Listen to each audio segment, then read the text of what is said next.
कितनी भी भक्ति कोई कर ले, कितने भी भजन कीर्तन कोई कर ले, कितने भी सत्संग में कोई चले जाए, किसी को भी अपने आप से ये प्रश्न पूछो, क्या तुम्हें पूर्ण विश्वास होता है कि वहाँ परमात्मा मिलेगा? या जो भी मैं पूजा कर रहा हूँ यह मैं परमात्मा की प्राप्ति के लिए कर रहा हूँ और यह करने के बाद मुझे परमात्मा ईश्वर की प्राप्ति होगी, क्या यह विश्वास हमें खुद को होता है? व्यक्ति यह भी सोच लेता है कि मैं प्रधानमंत्री बन सकता हूँ, राष्ट्रपति बन सकता हूँ, मैं दुनिया का सबसे अमीर व्यक्ति बन सकता हूँ, लेकिन वह यह क्यों नहीं सोच पाता कि मैं इस पूरे ब्रह्मांड के मालिक स्वामी से भी मिल सकता हूँ, जो मेरा परम लक्ष्य है। हम केवल भय के नाम पर उनको याद करते हैं कि मेरे साथ कुछ बुरा ना हो जाए। फिर जीव को लगता है कि मैं तो तुच्छ जीव है, परमात्मा मन में सोचता है कि मैं तो पापी हूँ, मलिन हूँ, मुझे ईश्वर नहीं मिलेगा। वो मन में ऐसा विचार कर लेता है कि मुझे भगवान नहीं मिल सकता, भाई मैं तो पापी हूँ। मनुष्य के हृदय में निराशा है, संकोच है कि मुझे ईश्वर प्राप्त नहीं होगा, मुझे भगवान नहीं मिलेंगे, इसलिए उसका प्रयास भी सिर्फ दिखावे का होता है या भय का होता है। हम जितने भी लोग आज अध्यात्म से इसलिए जुड़े हुए हैं कि जो हमारे पास है वो चला ना जाए, या जो हमें प्राप्त नहीं है वो हमें प्राप्त हो जाए। हमने सबूत नहीं देखा,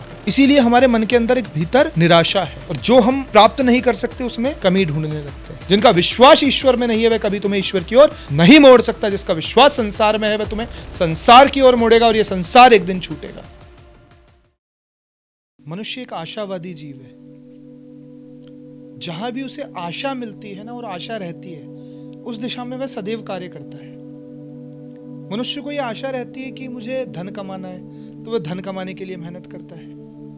मनुष्य को आशा रहती है कि मुझे पद की प्राप्ति करनी है, तो उस ओर वो मेहनत करता है और पद को प्राप्त करता है। मनुष्य ऐसे ऐसे दुर्लभ और कठिन कार्यों को संभव कर लेता है जो देखने में, सुनने में बिल्कुल भी आसान नहीं लगते। मनुष्य चांद तक पहुंच गया।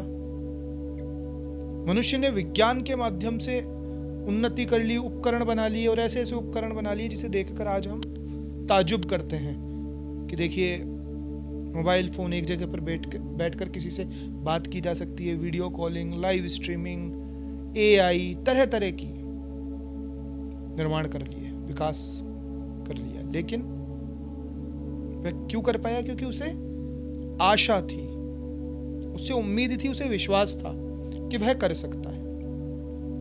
मनुष्य का सबसे अच्छा गुण ही यह है कि मनुष्य जिस भी विचार पर विश्वास कर सकता है उस विचार को वह संभव कर सकता है, चाहे वह विचार असंभव लगे। प्रकृति के अनुकूल होना चाहिए। प्रकृति के विपरीत अगर कोई विचार होगा तो वह तो संभव नहीं हो पाएगा, लेकिन जो प्रकृति के अनुकूल है वह सभी लक्ष्यों की प्राप्ति मनुष्य कर सकता है। आशा में, उम्मीद में, विश्वास में इतनी बड़ी ताकत है। लेकिन हमें अपने आप से ये सवाल करना चाहिए कि हमें मनुष्य तन मिला, मनुष्य जीवन मिला, तो क्या परम आशा यही है कि हम धन कमा लें या पद की प्राप्ति कर लें? क्योंकि धन कमाने के बाद भी, पद की प्राप्ति करने के बाद भी आपको वह छोड़ना पड़ेगा, इस शरीर के साथ छोड़ना पड़ेगा। उसका साथ संबंध केवल इस शरीर से है। शरीर छूटे बाद किसी का पद नहीं रहता, उसका धन नहीं रहता, उसकी संपत्ति नहीं रहती, सब छूट जाता है। तो मनुष्य ये नश्वरता की तरफ अपनी आशा को क्यों बढ़ा रहा है? जो समाप्त हो जाएगा, जो खत्म हो जाएगा, उस ओर आशान्वित होकर अपने जीवन को क्यों नष्ट करना? अब ये जिन भी आशाओं की मैं बात कर रहा था, जिज्ञासाओं की मैं बात कर रहा था, ये मन की है। क्योंकि मन में पूर्णता नहीं है, मन अपूर्ण है, इसीलिए कई जन्मों से वह भटक रहा है पूर्णता को प्राप्त करने के लिए। और जितनी भी जानकारी कई जन्मों में इस मन ने इकट्ठी की है, उसके माध्यम से उसे लगता है कि पद की प्राप्ति कर लेना, धन कमा लेना, भौतिक सुख सुविधाओं को पा लेना, यही मेरा परम लक्ष्य है। तो जो मन की आशा को पूरा करता है वो केवल शारीरिक समृद्धि को प्राप्त कर सकता है, जो इस शरीर तक रहने वाली है। उसके बाद उसके कर्म के अनुसार वो किसी और गति को प्राप्त हो जाएगा। लेकिन जो आत्मा की आशा है, जो आत्मा की जिज्ञासा है, वह क्या है? वह है उस परम पिता परमात्मा परमेश्वर का साक्षात्कार करना, उससे मिल जाना, उसमें विलीन हो जाना, यह आशा है आत्मा की। क्योंकि आत्मा उससे अलग नहीं है, लेकिन मन के भ्रम के कारण यह अलगाव वाली स्थिति महसूस हो रही है। अब चाहे कितनी भी भक्ति कोई कर ले, कितने भी भजन कीर्तन कोई कर ले, कितने भी सत्संग में कोई चले जाए, किसी को भी अपने आप से यह प्रश्न पूछो, क्या तुम्हें पूर्ण विश्वास होता है कि वहां परमात्मा मिलेगा? या जो भी मैं पूजा कर रहा हूं, यह मैं परमात्मा की प्राप्ति के लिए कर रहा हूं, और यह करने के बाद मुझे परमात्मा ईश्वर की प्राप्ति होगी? क्या यह विश्वास हमें खुद को होता है? हम भजन में जाते हैं, हम संकीर्तन में जाते हैं, हम कथाओं में जाते हैं, तो वहां भी हमें क्या विश्वास होता है? नहीं होता।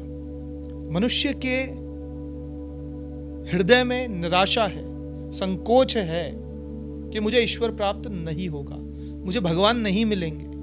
इसलिए उसका प्रयास भी सिर्फ दिखावे का होता है या भय का होता है। हम जितने भी लोग आज अध्यात्म से इसलिए जुड़े हुए हैं कि जो हमारे पास है वो चला ना जाए, या जो हमें प्राप्त नहीं है वो हमें प्राप्त हो जाए, और वह भी केवल शरीर के स्तर तक। हमारे निकट भूतकाल के अंदर हमने देखा कि ना हमारे पिताजी, हमारे दादाजी, हमारे परदादाजी, हमारे मित्रगण, किसी को परमात्मा प्राप्त नहीं हुआ। हमने सबूत नहीं देखा, इसीलिए हमारे मन के अंदर एक भीतर निराशा है, क्योंकि हम केवल सांसारिक लोगों को देखते हैं, हम केवल भौतिकवादी लोगों को फॉलो करते हैं, हम केवल धन कमाने वाले लोगों को फॉलो करते हैं, हम केवल पद प्राप्ति करने वाले लोगों को फॉलो करते हैं, या उन लोगों को फॉलो करते हैं जिनसे हमारा स्वार्थ पूरा हो सकता है। हम उन लोगों को फॉलो ही नहीं करते जो परमात्मा को प्राप्त करने का मार्ग बताते हैं, या जिन्हें परमात्मा प्राप्त हुआ है।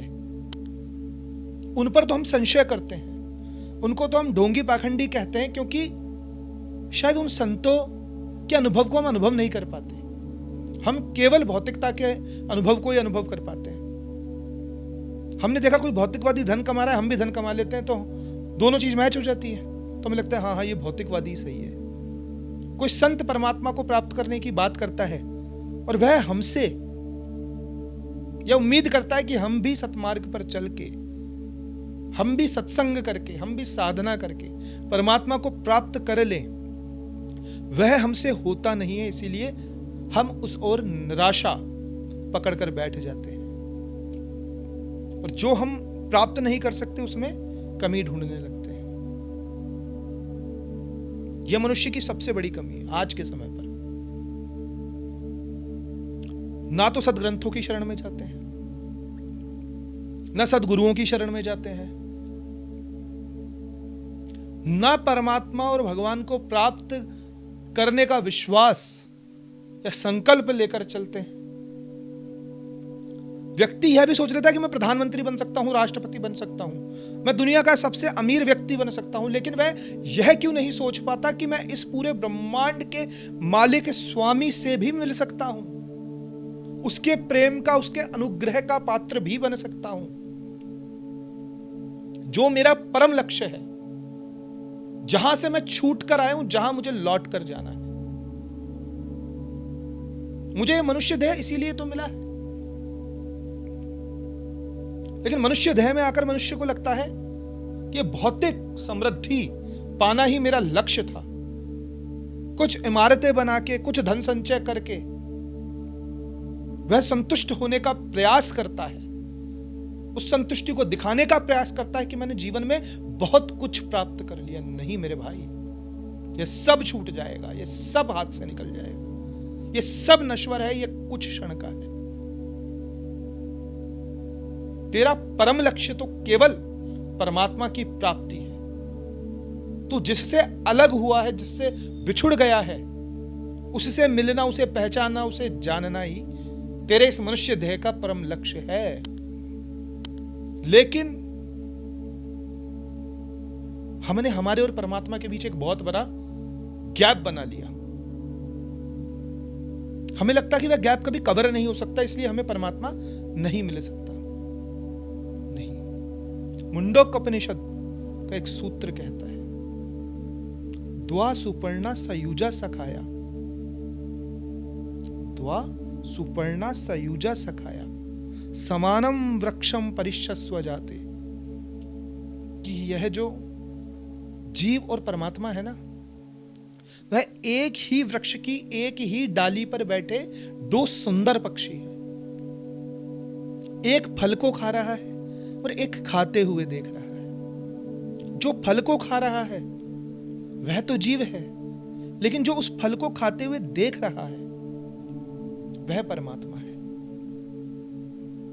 मोहनजोदड़ो सभ्यता की खुदाई के अंदर एक ऐसा चित्र प्राप्त हुआ था जिसमें एक वृक्ष पर दो पक्षी बैठे हुए दिखाए गए थे, जिसमें से एक फल को खा रहा था और एक फल को खाते हुए दूसरे पक्षी को देख रहा था। इससे यह बात सिद्ध होती है कि सनातन ही सत्य है, क्योंकि यह मुंडक उपनिषद का एक सूत्र है जहां पर मनुष्य को यह पूर्ण रूप से विश्वास दिलाया जाता है कि परमात्मा दूर नहीं है। वह क्या है? द्वा सुपर्णा, दोनों सुंदर हैं, दोनों सुंदर पक्षी हैं, कोई डिफरेंस नहीं है। सयुज्या पक्षी है, जात एक ही जाति के हैं। मनुष्य को लगता है मैं जीव हूं, ब्रह्म है, परमात्मा है, हमारा मिलन कैसे हो सकता है? नहीं। द्वा सुपर्णा सयुजा, वह दोनों एक ही जाति के हैं।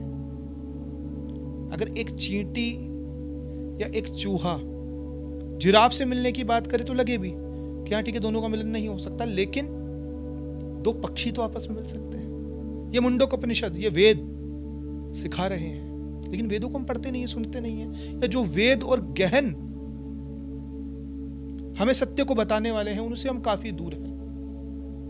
तो इस बात को समझने की आवश्यकता है कि वह दोनों समान जाति के पक्षी हैं और दोनों एक दूसरे के एकदम पास बैठे हैं। तुम फल खाने में व्यस्त हो और वो तुम्हें देखने में व्यस्त है कि कब तुम्हारा ध्यान इस फल से हटे, तुम उसकी ओर देखो और एक दूसरे के अंतरंग संबंध को अनुभव करो। इस बात को अनुभव करो कि वह परमात्मा भी मेरे जैसा ही दिखता है, बस वह देख रहा है और मैं भोग रहा हूं। मैं भोग में इतना मस्त हूं, इतना लीन हूं कि मुझे मेरी ही डाली पर बैठा हुआ परमात्मा दिखाई नहीं दे रहा है।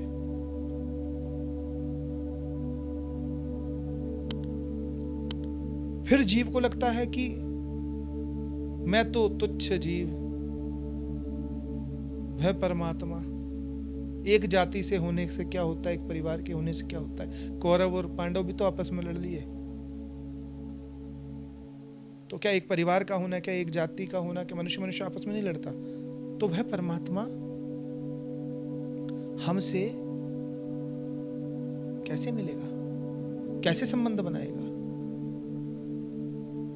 तब उपनिषद कहते हैं कि द्वा सुपर्णा सयुजा सखाया, कि नहीं नहीं, वह तुम्हारे मित्रवत है, वह तुम्हारा सखा है, वह सर्वशक्तिमान है और हम बालक नादान हैं। तो क्या नादान और शक्तिमान में दोस्ती नहीं हो सकती है? वह सर्वव्यापी, सर्व जगत को जानने वाला शक्तिशाली पर ब्रह्म परमात्मा हमारा पालक सखा है और हम अज्ञानी नादान उसके बालक सखा है। तो भगवान पालक सखा और हम बालक सखा। नादान खता हजार करते हैं, लेकिन मालिक कभी ना उन पर विचार करते हैं। जो सर्वज्ञानी होता है, जो सर्वशक्तिमान होता है, जो सर्वसत्ता में होता है, वह कभी भी नादान बालक का बुरा नहीं मानता।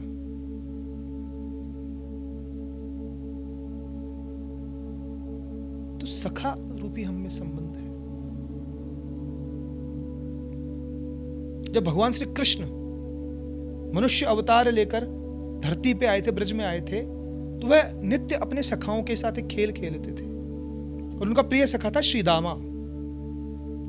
श्रीदामा के साथ वे खेलते थे कि जो जीतेगा इस खेल के अंदर, वह दूसरे जो जीतेगा, वह जो हार गया उसकी बज्जी लेगा। कैसे? वह घोड़ा बन जाएगा और वह उसको ऊपर सवार होकर उसे घुमाना पड़ेगा। इसे कहते हैं चढ़ी लेना, चढ़ाई लेना। तो रोज श्री कृष्ण जीत जाते, श्री दामा घोड़ा बनता और भगवान श्री कृष्ण उसका दाम लेते।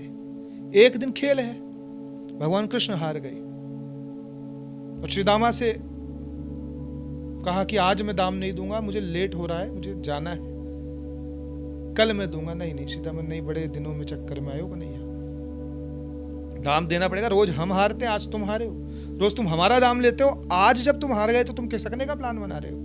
ना ना ना ना, ऐसा नहीं हो सकता। बोले तुम गोपाल हो, गौ को चराने वाले हो, गौ के पालक हो, हम भी गोपाल हैं, हम भी गौएं चराते हैं। माना 2-4 गौएं तेरी ज्यादा है, लेकिन है तो गोपाल। तुम भी अपने बाबा के प्रिय हो, हम भी हमारे बाबा के प्रिय हैं। होगा तू अनंत कोटि ब्रह्मांड नायक परमात्मा, तू तेरी इस ठसक को भूल जा और हम ये देह हैं, हम इस ठसक को भूल जाते हैं। फिर तू भी ब्रह्म और हम भी ब्रह्म, क्या अंतर दोनों में? और नाराज हो जाता है श्री दामा कि नहीं, अगर तू समानता नहीं रखता तो हम इस खेल को ही छोड़ते हैं, हम तेरे खेल में ही शामिल नहीं है। तब भगवान कहते हैं कि नहीं श्री दामा, खेल को मत छोड़ो। और भगवान घोड़ा बनते और श्री दामा उनका दाम लेता है। तो ऐसा संबंध भगवान और जीव के बीच है। भगवान जीव के सखा है, लेकिन हम में वो सखा भाव है नहीं। हम उन्हें हमारा मित्र नहीं मानते। हमने उनको बहुत दूर मान लिया हमसे। हम केवल भय के नाम पर उनको याद करते हैं कि मेरे साथ कुछ बुरा ना हो जाए, ये जो शरीर में जो मेरे को झूठी प्रतिष्ठा मिली है ना, ये खराब ना हो जाए।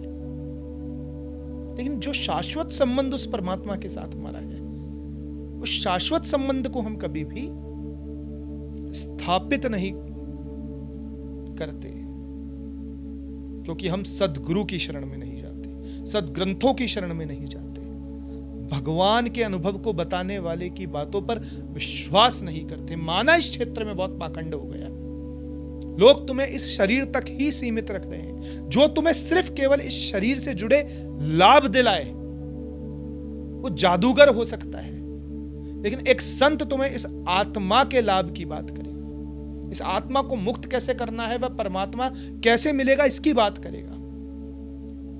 कैसे इस बंधन से मुक्त हो जाओगे। इस बंधन के अंदर तो जो तुम्हें प्राप्त करना है वह तुम्हारे पुण्य और पापों के बल पे तुम्हें भोगना पड़ेगा। तुम्हारे पुण्य है तो तुम्हें सुख समृद्धि मिल जाएगी, तुम्हारे पाप है तो तुम्हें दुख मिल जाएंगे। लेकिन वह परमात्मा कैसे मिलेगा, ये संत बताएंगे, ये सदग्रंथ बताएंगे,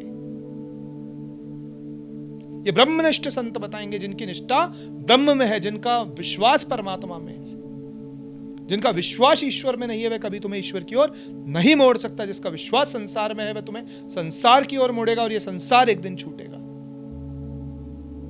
तो असली संत वही है जो तुम्हें नश्वरता से दूर और अविनाशी की ओर ले जाए। नश्वरता से तुम्हारा कोई संबंध नहीं है। ये बनना, बिगड़ना, मिलना, छूटना, ये केवल माया है, ये केवल भ्रम है। इसके अलावा इसका कोई अस्तित्व नहीं है।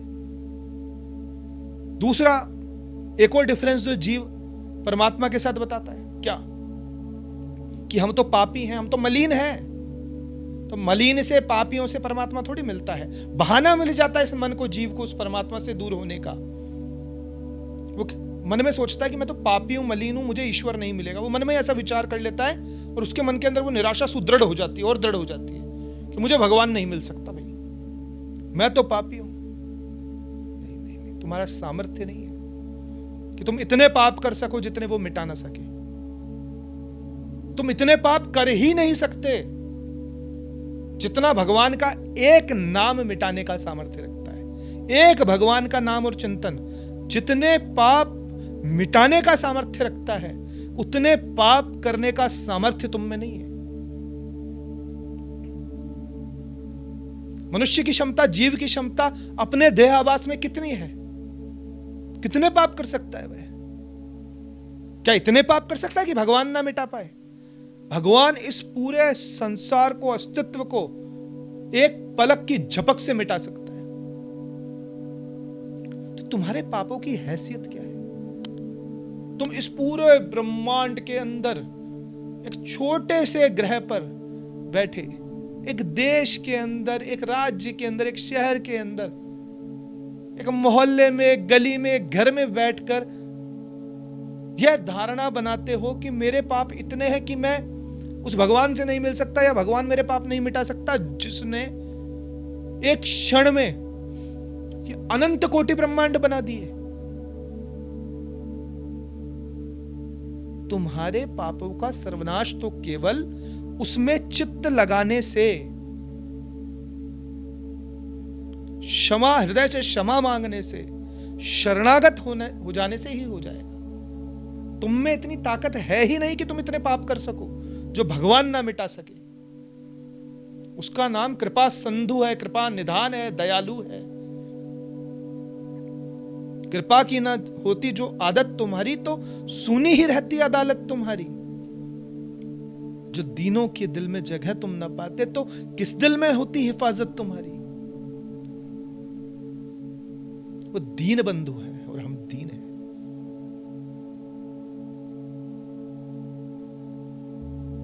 हमारा काम है कि पाप कर ले, तेरा काम है कि पाप हर ले। तू पाप को हरने वाला है और हम तो पाप को करने वाले।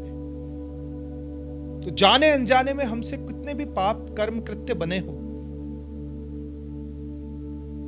उसे मिटाने का सामर्थ्य उस परमपिता परमेश्वर में निश्चित रूप से है, उसके एक नाम में है। तो इस निराशा को भी हृदय से निकाल फेंको कि हम मलिन हैं, हम पापी हैं, वे ईश्वर नहीं मिलेगा। एक कदम तुम बढ़ाओ, 4 कदम वो बढ़ाएगा। वो ज्यादा विचलित है हमसे मिलने के लिए, लेकिन हमारा लक्ष्य जीवन का परमात्मा होना चाहिए। इस संसार में रहो, अपने दायित्व पूरे करो, लेकिन लक्ष्य इस संसार मत रखो। यह मार्ग हो सकता है लेकिन लक्ष्य नहीं हो सकता। मार्ग का सिर्फ आनंद लो, पहुंचना लक्ष्य पर है, मंजिल पर है। इसलिए भीतर से इस निराशा को निकालो कि ईश्वर नहीं मिल सकता। जब तुम असंभव से असंभव कार्य कर सकते हो, तो परमात्मा का मिलना तो सबसे सहज और सरल है। लेकिन जो सहज और सरल होता है, मनुष्य उसकी कद्र नहीं करता। परमात्मा से मिलना बहुत सहज सरल है, इसलिए इस बात की कद्र नहीं कर रहा, इसको बहुत कठिन मान रहा है। इस भाव को हृदय से निकालना होगा, इस निराशा को हृदय से निकालना होगा। तब निश्चित रूप से वह परमात्मा तुम पर कृपा करेगा। तुम्हें उम्मीद और विश्वास के साथ आगे बढ़ना होगा और लक्ष्य परमात्मा को रखना पड़ेगा। आज इतना ही मैं कहकर अपनी वाणी को विराम देना चाहूंगा, और हमेशा आप लोगों के लिए इस शरीर के माध्यम से, इस जीवन के माध्यम से, इन प्राणों के माध्यम से जो सेवा कर सकूं, मैं हमेशा करता रहूंगा। और मेरी जो सेवा है वह यही है कि परमात्मा से आपको जोड़ूं, परमात्मा के करीब आपको ले जाऊं, इस द्वेष, ईर्ष्या, लालच, लोभ, मोह के संसार से आपको मुक्त करवाऊं और आपको आपके सच्चे एवं परम लक्ष्य की जानकारी देते हुए उस परमात्मा के कार्य में निमित्त बन सकूं। बस मैं इतना कहकर ही आज अपनी वाणी को विराम